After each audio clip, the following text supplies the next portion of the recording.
Hello, everybody. This is the rock and roll mystic. I am here for day 6 of the 12 days of Yule, and today, well, this is a little bit heavier. I think for a lot of people, this is death and rebirth, and explaining it in our way. So I've listened to a lot of the videos today, and there's so many wonderful, wonderful takes on the whole death and rebirth cycle.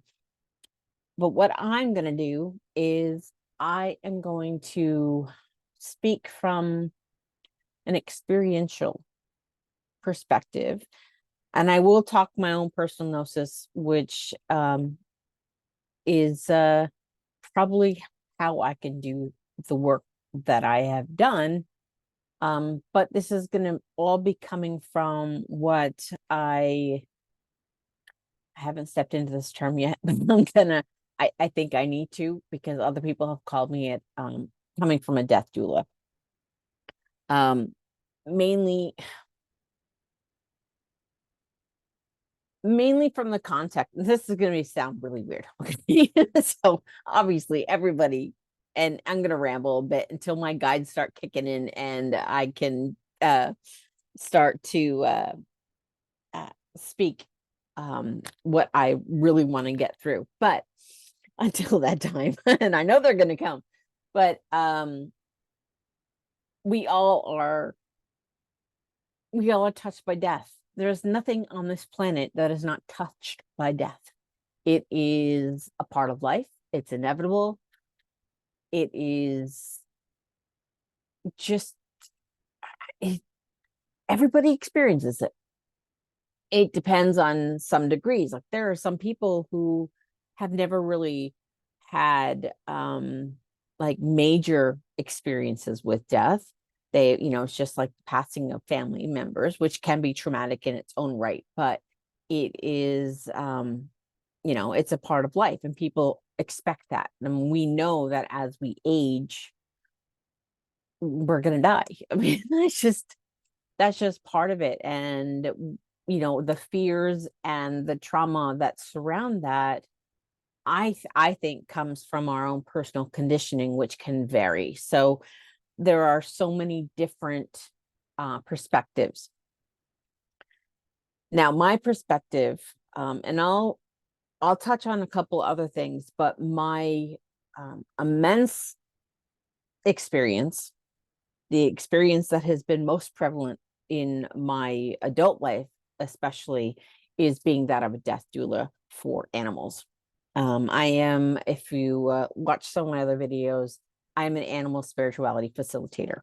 What that means is I teach people that animals have their own spirituality. And I also do energy facilitation for them. I'm a healing touch for animals practitioner. And in that type of training, you learn end of life protocols. And that is one of the things that I have done most of within the healing touch for animals umbrella. Most of it, my animals, but I've also helped transition my friends' animals and be there for them when their owners were not able to, due to their own personal pain and trauma.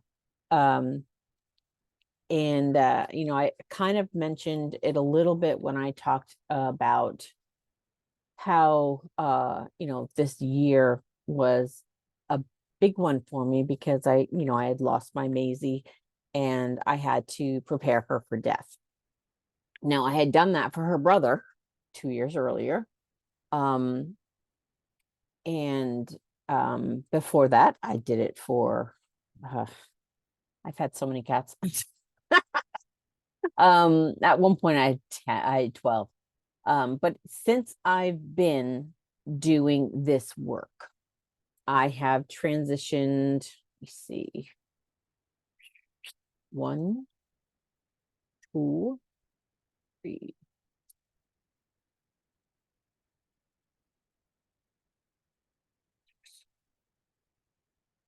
7 of my own cats, and a couple of my friends' dogs. And I have also helped my best friend with the passing of her cat. So it's been a lot. It's been a lot, and I am grateful that I have the, for lack of a better word, the constitution to do that. And I'll get into my own personal gnosis after I explain my experience with being a death doula and what my animals have taught me. And they have taught me a lot.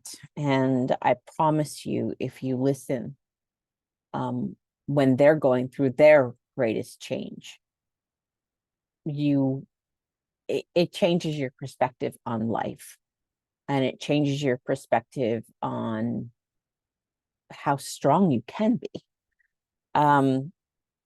Every time I transition an animal, my first priority is to, number one, let them lead the way. That is my utmost, I guess, motivation. And that does not mean I do not do the honorable thing and take them to the vet when they have already decided that they're done.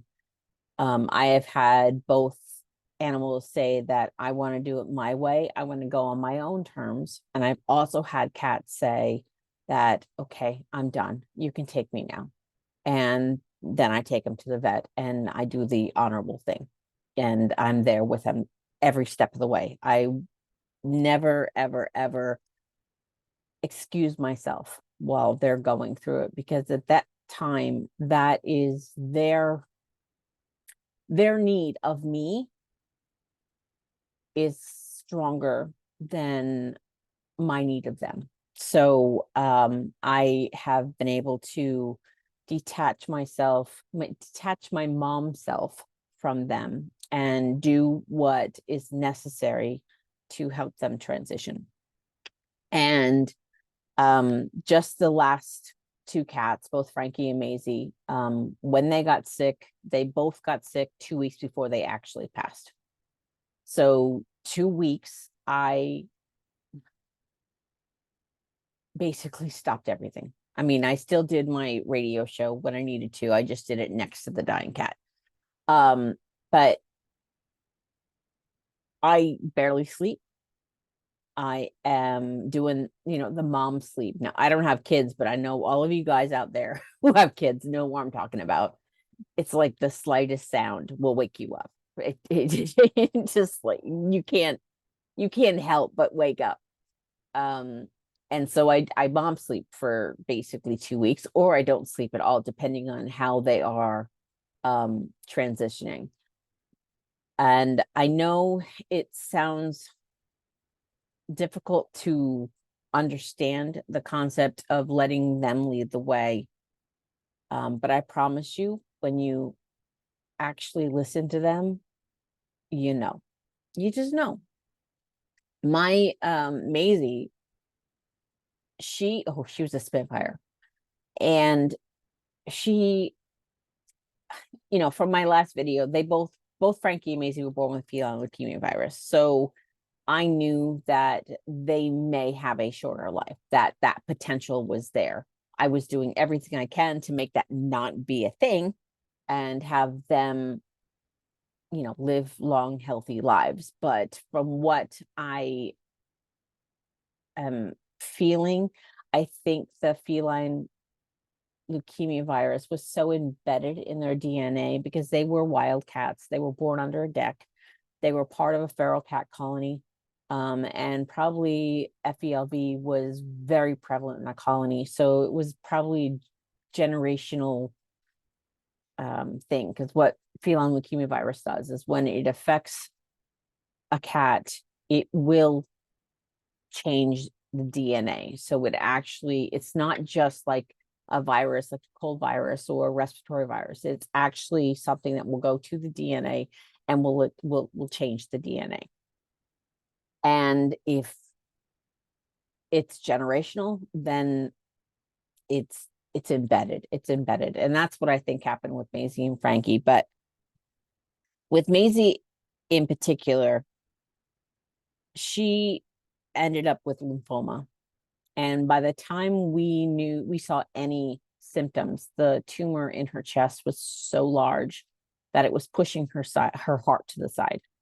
So, I was devastated, obviously, when I got that diagnosis, because at first we thought it was FIP. And in a sense, I'm kind of glad it wasn't, because I had no experience with FIP, but I've had lots of experience with cancer. So, and so I did what I needed to do. And she was having a hard time breathing, but she still had life in her, and she was fighting. I swear, she little spitfire she is. She swore that she was going to beat it. Swore, and she fought her hardest to beat this. And even up to 2 days before she died, she still thought she was going to beat it. Or at least she hoped, and she was trying her best, and she was doing all of the things that she needed to do. And as a mom who has the experience of going through cancer with my animals, I knew she wasn't going to beat it. But it's not for me to tell you not to fight. That's kind of how I went. She was still trying to eat. She was still trying to drink. She was still using the litter box. So that's like my little triad. So until those things go away, I'm not going to take their life away. Because again, their path is what's important, not my thoughts of what their path should be. And it's not an easy role to play. But when I decided that she wasn't going to, not decided, when I knew that she wasn't going to beat this, which I kind of knew from the get-go, but I let her do what she needed to do. My role then changed from caretaker to facilitator. And I needed to prepare her for transition. And the first thing I do was I just clear out her field. I do all of my energy work, clear out the field, make sure that her emotional body and her physical and all of those, the mental bodies and all of the layers, the energetic layers are clear. And then I move to the chakra system, and I assess to see where it needs, and then I go through and clear out congestion in any of the chakra points and in any areas on her body or on the animal's body necessary. And so once that was done, and it doesn't always stick the first time, so you have to reassess over and over and over again. But when my goal, and I have my crystals to help me say these words correctly, because again, I'm a talking head, I don't edit. So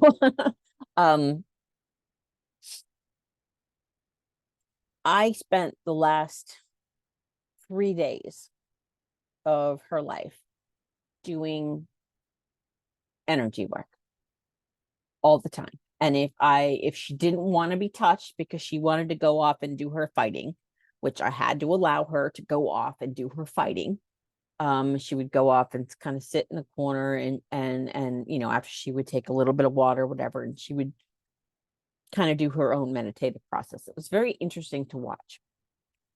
But then I would use a surrogate. So I have a stuffed animal that I do energy work through and direct it towards her. And so she was connected to that animal, and I would just continue to do energy work. But what was most important in the death cycle is the keeping the animal in a space of love, and removing the fear, removing the depression, removing the trauma that we as caretakers feel when we feel hopeless.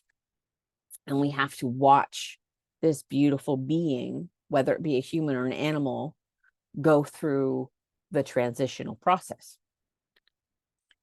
And so I did a lot of that, and I just held her in that loving space, and I would try to keep her in an energetic bubble and support her as she was doing what she needed to do. And then the very last day, and as I was doing this, I was constantly assessing the chakras to making sure there was no congestion in the chakras, that all the chakras were spinning the way they were, and everything was clear. And I continue to do that. And as the final hours came, there's going to be pain. Again, her heart was pushed to the side. So I do another energetic treatment called the pain drain. And so I kept doing that over and over and over again, just to help her relax so she can get through it. And, and I had energetic help. I had some archangels helping her. I had some galactics helping her. I had a lot of support. She had a lot of support. And to kind of put on top of that, what else happened, and this goes into my own personal gnosis, is she was surrounded by my other cats who have recently passed away. Frankie was there. And even cats that didn't even know her in real life came in. So my Spike was there, my Gabriella was there, my Kira was there, my Carly was there. And it was almost like all of my cats. Oh, Sakisu was there too. Yeah, Sakisu was there. So like all of my cats kind of came in to help Maisie on her way. And that is the beautiful part. And basically what I'm saying with that experience, and I hope that didn't bum you guys out. I've broken out of that anger and that grief that I had for like 7 months after that happened. So I'm okay to talk about it. But what came out of that is another confirmation on how beautiful transitional times are, and how death is never an ending. And I know a lot of us believe that, but to me, it's kind of weird. I was trying to picture it today and how I was going to talk about this thing. And the only thing that kept coming up to me was that death and rebirth are exactly the same. Maybe a little bit different, but if anything, they are this two sides of a very, very, very thin coin. They are so close to being similar that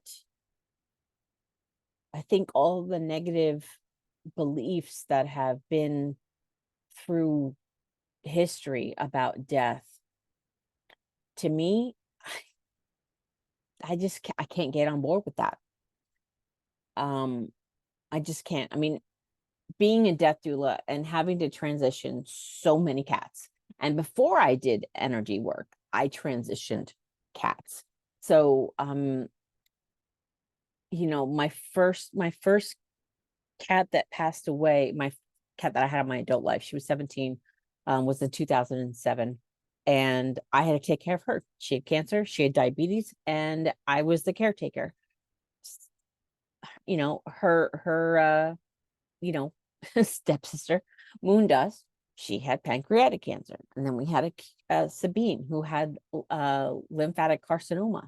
So there's like, I've had an extremely long history of being a caretaker for animals. And when you do that, you learn a lot, because we learn from people, but because animals don't have the same conditioning that we humans do. When we listen, animals can teach us so much. They are here as partners with us. They are not something to be, owned. I mean, I may say I've owned cats, but but I don't mean that word particular. They are here to partner with me. And as an energy facilitator and as an animal spirituality facilitator and a healing touch practitioner for animals, they have been my greatest teachers. And I think it's because all of the work that I've done, even with the Reiki, whatever, it teaches you to listen to everything, to listen to energy. And animals are big talkers, and animals are incredible teachers. And if we can look at our animals as that partner, as that, and I'm not talking familiars, I'm not talking about magical helpers, I'm talking about in general, animals in their own sovereign sentience are here to be partners and to teach us and to help us grow. And if you surround yourself with animals, I think a lot of these concepts you've known, but maybe you didn't hear them spoken in this way or not. Because many of us who love animals and who spend our lives with animals and just enjoy their presence understand these concepts at some level. But my animals, and the reason why this is very animal heavy is because most of my lessons about death and rebirth came from my animals. Now to switch gears again, and I'm going to put a disclaimer here. This could be triggering for some, and I don't want anybody to think that I'm not okay, because I am. My own personal gnosis has prepared me for the life that I have.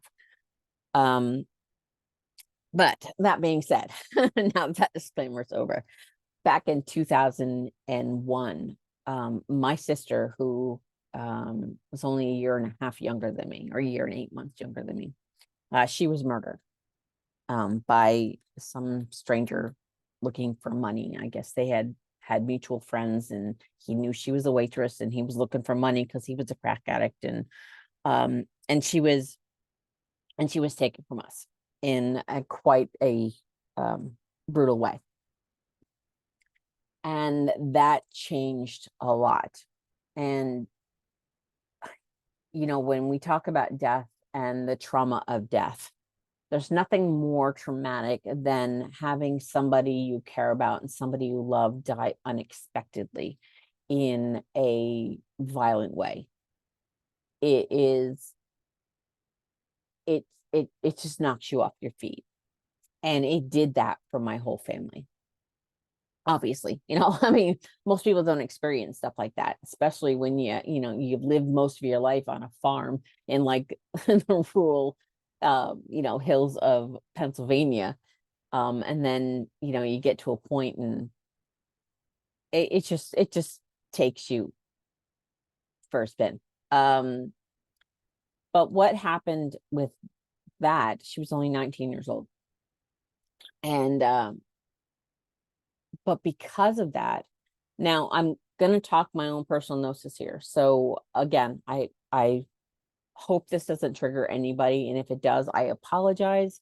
But I don't personally believe that anything on this planet dies before their time. That is my own personal gnosis.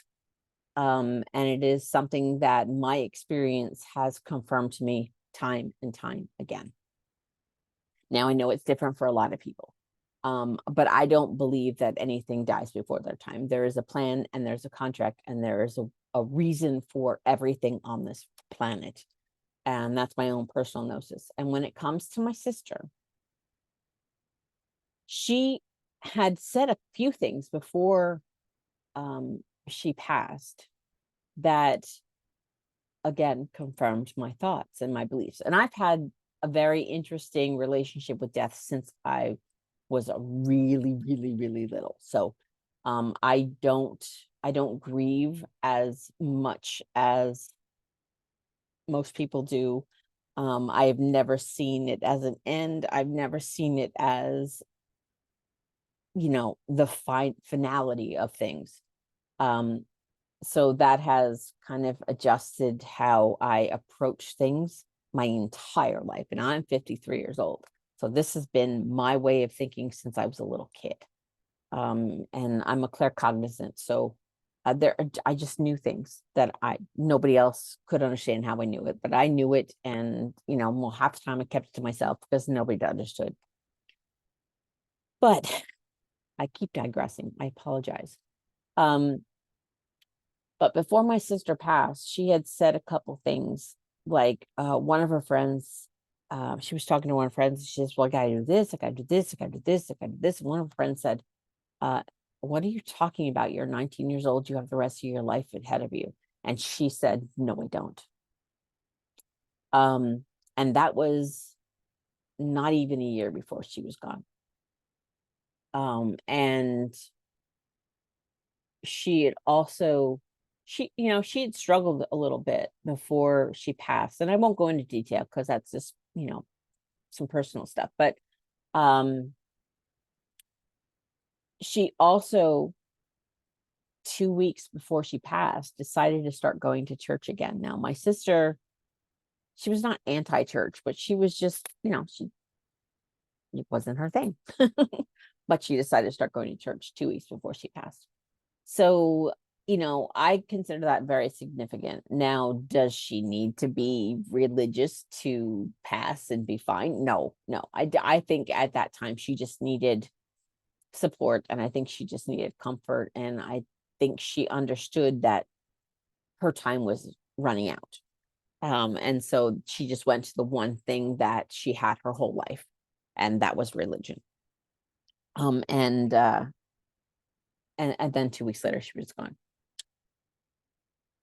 But what the how she died was not for her sake, obviously.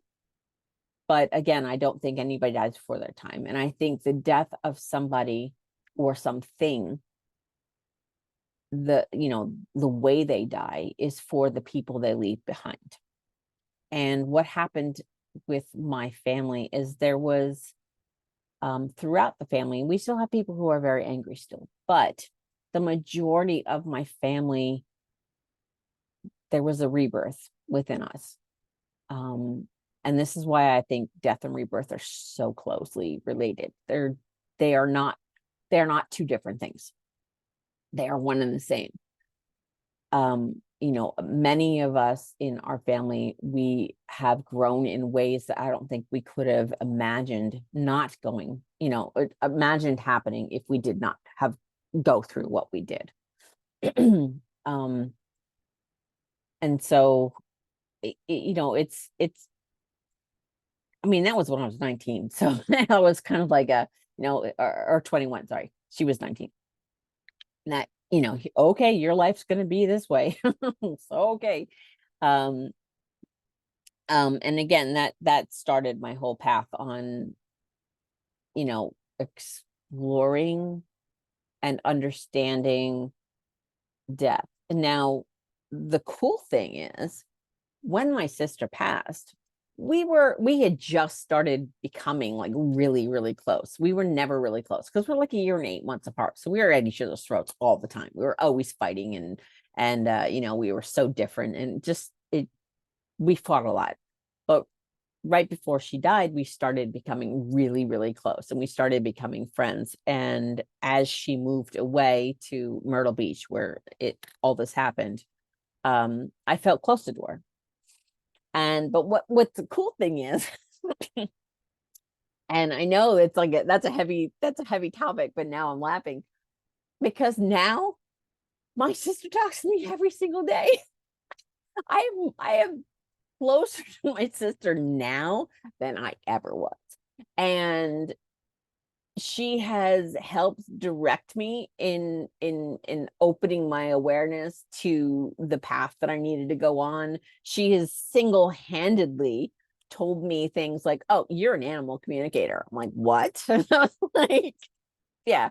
So now I consider myself a translator because I just translate what they're saying, because animals talk 24/7. It's just up to us to kind of interpret it. So I call myself a translator, but she's the one that seriously has directed my life. And she has popped in, and I mentioned in one of my other videos that my best friend is a psychic medium channeler. And there are times when I'm just talking to my friend and boop, there's Heather. And she is talking to me and giving me some advice, or talking to me.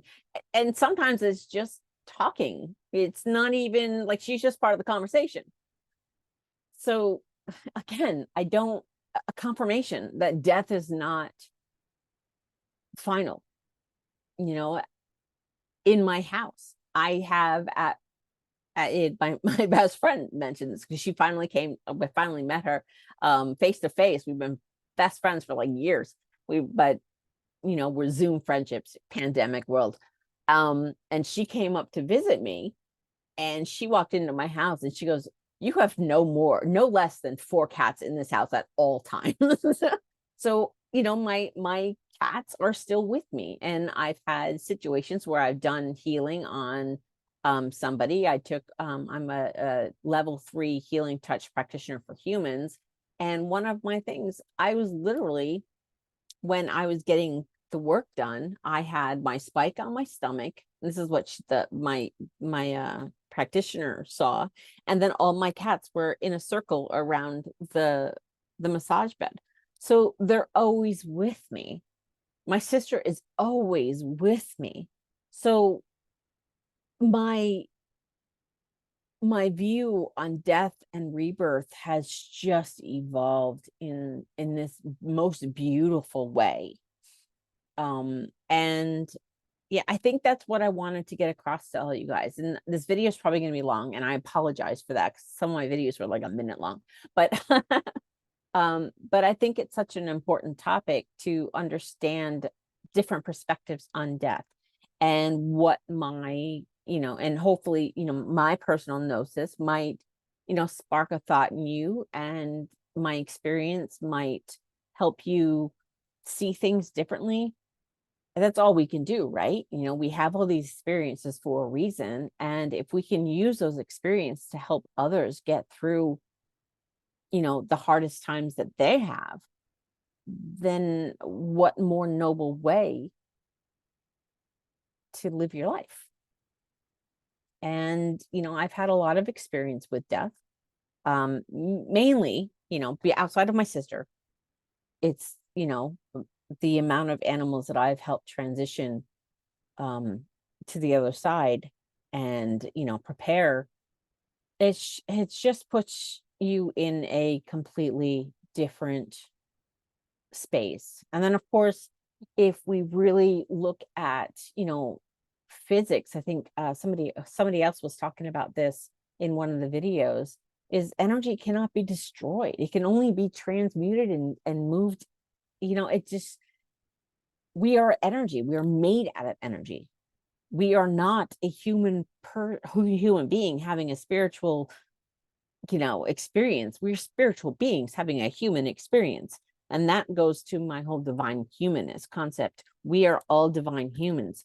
And if we were just a biosuit that ended when we passed, then to me, that means there's no magic in the world.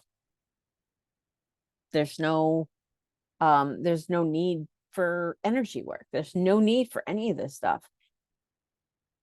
And I can't even, I can appreciate different perspectives, and I appreciate different gnosises and beliefs and perspectives. All of that stuff is wonderful, and it makes this world beautiful.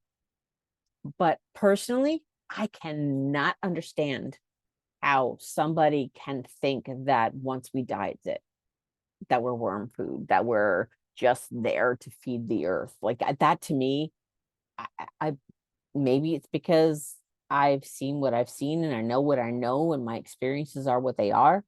But I don't know how people can see finality in death. And I know it's a thing. I know it's a thing. And I know death is really hard. And I miss people.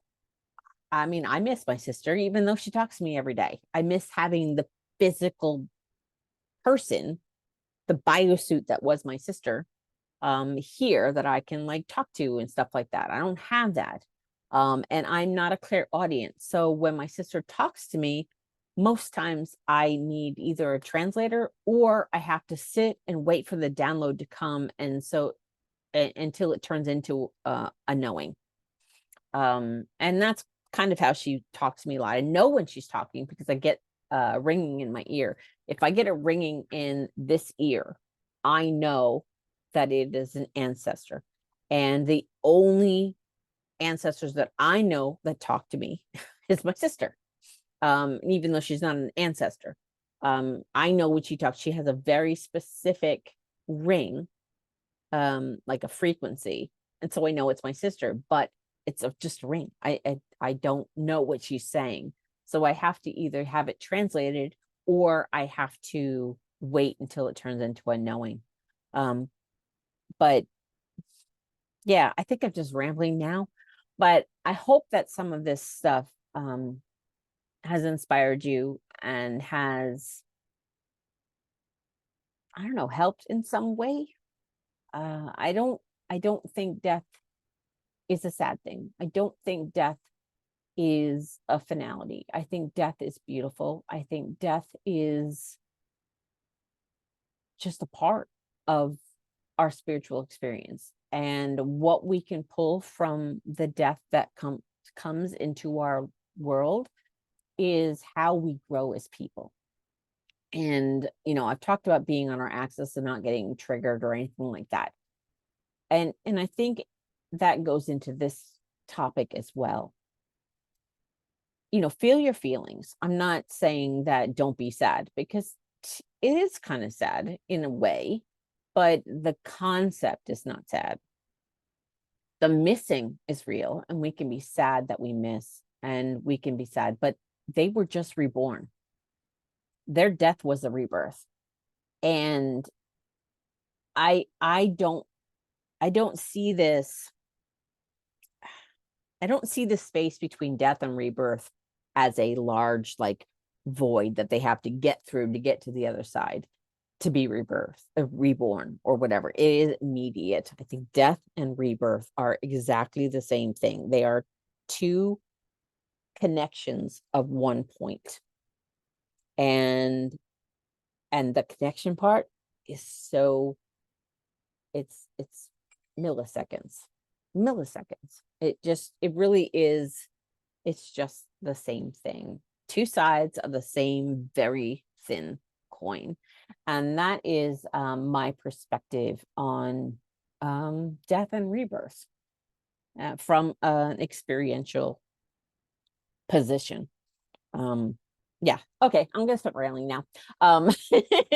So I hope that all helped you, and I apologize for the length of this video, but I really wanted to get my thoughts into this format, just maybe for my own posterity's sake. I don't know, but I don't journal, so these are going to slowly become my journal. And I thank you for listening, and thank you for watching, and I hope it helps. So again, thank you to Ivy for this 12 days of Yule hashtag. It's been enlightening for a lot of us and for me personally. And I just want to thank you again. So if you have any thoughts that you want to talk about, you can put them down below. If you want me to do more videos on this type of content, I will do that as well. So thank you so much for watching. Bye.